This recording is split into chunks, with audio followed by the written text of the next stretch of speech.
La segunda forma de evaluar los perjuicios es la evaluación que hace la ley.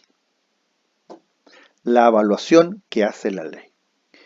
Y se le denomina evaluación legal.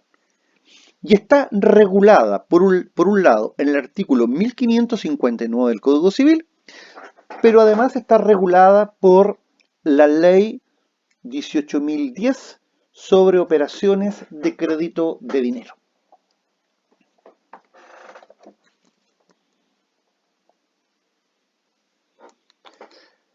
Bien. El Código Civil, en el artículo 1559, nos dice que si la obligación es de pagar una cantidad de dinero, la indemnización de perjuicios por la mora está sujeta a las reglas siguientes. Por lo tanto, la evaluación legal opera en toda obligación donde la prestación debida por el deudor sea una prestación dineraria. Ejemplo, pagar la renta de arrendamiento, pagar el precio de la compraventa, pagar el mutuo. ¿Qué características presenta la evaluación legal? 1. El artículo 1559 es una disposición supletoria y excepcional. Supletoria porque rige solo a falta de pacto entre las partes. Y es excepcional, más bien dicho, doblemente excepcional, porque se refiere solo al incumplimiento de las obligaciones de dinero y únicamente cuando ha habido atraso. Por eso que esta evaluación queda circunscrita a las obligaciones dinerarias cuando el deudor se atrasa. Cosa distinta es cuando no paga. Ahí estamos en otro estadio. El estadio de evaluación legal es cuando hay atraso en el cumplimiento de una obligación dineraria. La renta de arrendamiento no la pagué el día 5, sino que la pagué 20 días después. El mutuo, no pagué la cuota el 5, la pagué 20 días después. Ahí opera la evaluación legal. Segundo, cuando solo se cobran intereses. En este caso, los perjuicios se van a presumir, lo cual indudablemente es excepcional, porque la regla general es que el acreedor tenga que probar que sufrió daños y perjuicios. En cambio, cuando reclama intereses moratorios, no necesita probarlos, se presumen. ¿Y por qué se presumen? Muy simple, muy simple. Porque si el acreedor hubiese recibido en tiempo la prestación dineraria, con el solo expediente de depositarlo en una cuenta de ahorro bancaria, él habría obtenido un beneficio que se denomina interés. Ahora, si el acreedor desea en el juicio cobrar algo más allá de los intereses, necesariamente tiene que probarlo. La presunción solo comprende o abarca los intereses moratorios. ¿Cuáles son las reglas del 1559? Más bien dicho, a ver, tratemos de buscar una orgánica en el 1559. ¿Qué es lo que me está diciendo la ley en el fondo? A ver, la indemnización de perjuicios se traduce en el pago de intereses. ¿Y qué es lo que hace el 1559? Regula. Lo que pasa es que la regulación del código está superada, pues hay una norma que es la ley sobre operaciones de crédito de dinero, que es la ley 18.010 del año 1981, que vino a modificar el Código Civil. Por lo tanto, todo lo que el Código Civil aborda a propósito de intereses moratorios, hoy en día eso está modificado por esta ley 18.010.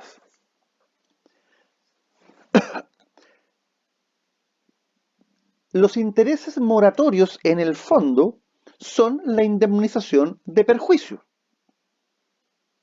La indemnización de perjuicios, tratándose de obligaciones de dinero u operaciones de crédito de dinero, son los intereses. ¿Y el interés qué es lo que es? Es una proporción del capital adeudado. La ley 18.010, en su artículo segundo, da un concepto de lo que, en primer lugar, son las operaciones de crédito de dinero y lo que constituye el interés. Y dice lo siguiente: en las operaciones, bueno, partamos definiendo lo que es una operación de crédito de dinero, artículo 1, mejor para que podamos comprender. Son operaciones de crédito de dinero aquellas por las cuales una de las partes entrega o se obliga a entregar una cantidad de dinero y la otra a pagarla en un momento distinto de aquel en que se celebre la convención. Artículo 2. En las operaciones de crédito de dinero no reajustable constituye interés toda suma que recibe o tiene derecho a recibir el acreedor a cualquier título por sobre el capital. Se entiende por tasa de interés de una operación de crédito de dinero no reajustable la relación entre el interés calculado en la forma definida en este inciso y el capital. En las operaciones de crédito de dinero reajustables constituye interés toda suma que recibe o tiene derecho a recibir el acreedor por sobre el capital reajustado. Entonces, lo que constituyen los intereses o lo que es un interés, la ley lo conceptualiza en su artículo 2, distinguiendo entre operaciones de crédito de dinero no reajustables y operaciones de dinero reajustables. O sea, a ver, las que llevan UF, las que no llevan UF. A eso se refiere el tema de la reajustabilidad, para hacerles una idea más simple. Ahora, el Código Civil hablaba, o sigue hablando, de intereses legales, intereses corrientes e intereses convencionales. Sin embargo, en la actualidad y por la ley precitada, los intereses que hoy día existen son el interés corriente y el máximo convencional. ¿Qué es el interés corriente? Artículo 6 de esta ley. Tasa de interés corriente es el promedio ponderado por montos de las tasas cobradas por los bancos establecidos en Chile en las operaciones que realicen en el país. Entonces, ahí se define claramente lo que es el interés corriente. En cambio, el interés máximo convencional es el máximo permitido para cobrar en las operaciones de crédito de dinero cuando se produce la mora por parte del deudor. Y ahí entonces la ley reglamenta cuál es el máximo permitido. Y por lo tanto, recordemos, los intereses corrientes son los intereses que se pactan en la obligación y el interés máximo convencional normalmente es el interés moratorio, es decir, aquel que corre cuando el deudor cae o entra en mora. El acreedor, si solo cobra intereses, no necesita acreditar los prejuicios, ya lo dijimos. Tratándose de obligaciones de dinero u operaciones de crédito de dinero, el atraso presume que el acreedor ha sufrido perjuicio y el perjuicio se denomina interés. Tercera regla: no cabe el anatocismo, es decir, el cobrarse intereses por sobreintereses. Sin embargo, el artículo 9 de esta ley 18.010 lo permite. A ver, el anatocismo es el cobro de intereses por sobre los intereses. El lenguaje bancario se llama la capitalización de los intereses. ¿Cómo opera esto? Una obligación de 1.000.000 de pesos genera intereses.